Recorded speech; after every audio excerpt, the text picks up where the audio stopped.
महाशिवरात्रि का पावन पर्व हमारे हिंदू धर्म में बहुत महत्वपूर्ण माना गया है। महाशिवरात्रि का पावन पर्व फागुन मास के कृष्ण पक्ष की चतुर्दशी को धूमधाम से मनाया जाता है। शास्त्रों के अनुसार भगवान भोलेनाथ इस दिन प्रकाश के रूप में प्रकट हुए थे। इसी दिन भगवान भोलेनाथ की शादी माता पार्वती के साथ किया गया था। इस दिन अगर आप पूजा पाठ करते हैं तो यकीन मानिए इस दिन भगवान भोलेनाथ को प्रसन्न करने के लिए इस दिन भगवान भोलेनाथ की पूजा करने से सुख सौभाग्य समृद्धि में वृद्धि होती है। भोलेनाथ भोले भंडारी हैं। भोलेनाथ हम सबके एक लोटा जल से ही प्रसन्न हो जाते हैं।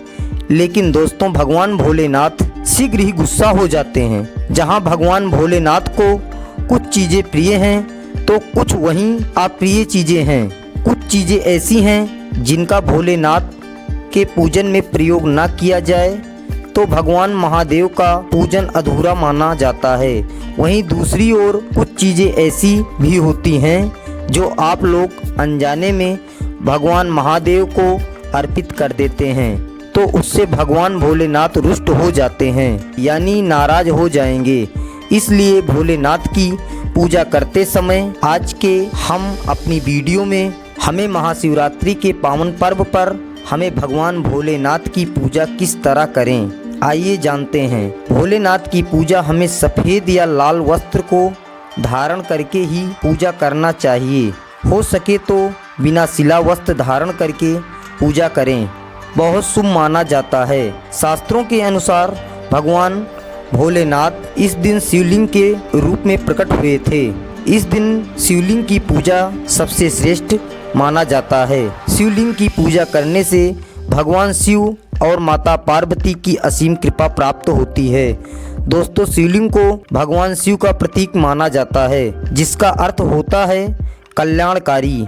लिंग का अर्थ होता है सर्जन, सर्जननिहार के रूप में, उत्पादक शक्ति के चिन्ह के रूप में लिंग की पूजा की जाती है।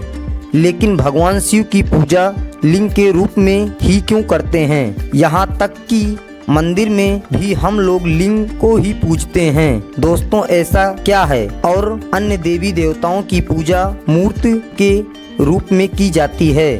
तो दोस्तों ऐसा क्यों है कि भगवान महादेव को लिंग के रूप में ही क्यों पूजा जाता है और सभी देवताओं की मूर्ति रूप में पूजा जाता है? इसका क्या महत्व है? तो दोस्तों हम आपको बता दें, संस्कृत भाषा के अनुसार लिंग का मतलब होता है चिन्ह या फिर किसी चीज का प्रतीक। जैसे कि हम लोग जानते हैं कि भगवान शिव को देवादिदेव माना जाता है, जिसका मतलब होता है कोई रूप ना होना। भगवान शिव काल और सर्जन के प्रतीक माने जाते हैं। भगवान प्रतीक हैं सिर्फ आत्मा के, जिसके विलय के बाद इंसान परम ब्रह्मा को प्राप्त कर लेता है। मान्यताओं के अनुसार लिंग एक विशाल अंडाशय है, जिसका अर्थ होता है ब्रह्मांड। ब्रह्मांड जिसे पूरे ब्रह्मांड का प्रतीक माना जाता है, जहाँ पुरुष और प्राकृत का जन्म हुआ है। वहीं दोस्तों त्रिमूर्ति का मतलब है ब्रह्मा विष्णु महेश। इसे और गहराई से जाने तो यह तीनों शक्तियाँ ज्ञान और अनंत को दर्शाती हैं। जब मनुष्य यह तीनों को पा लेता है तो यह कहा जाता है कि उसने ब्रह्मा को प्राप्त कर लिया। अब यह तीनों एक दूसरे में समा जाते हैं तो उससे ही शिवलिंग की उत्पत्ति होती है। यह सच है कि ना तो शिवलिंग की शुरुआत है ना ही शिवलिंग का कोई अंत है, लेकिन शिव पुराण में यह दर्शाया गया है कि यह एक अंतहीन ब्रह्मांडीय संतव है जो कि सभी घटनाओं का कारण है। एक तरफ यह श्रेष्ठ का प्रतीक है, वहीं दूसरी ओर यह है अंत कालता के बारे में बताता है।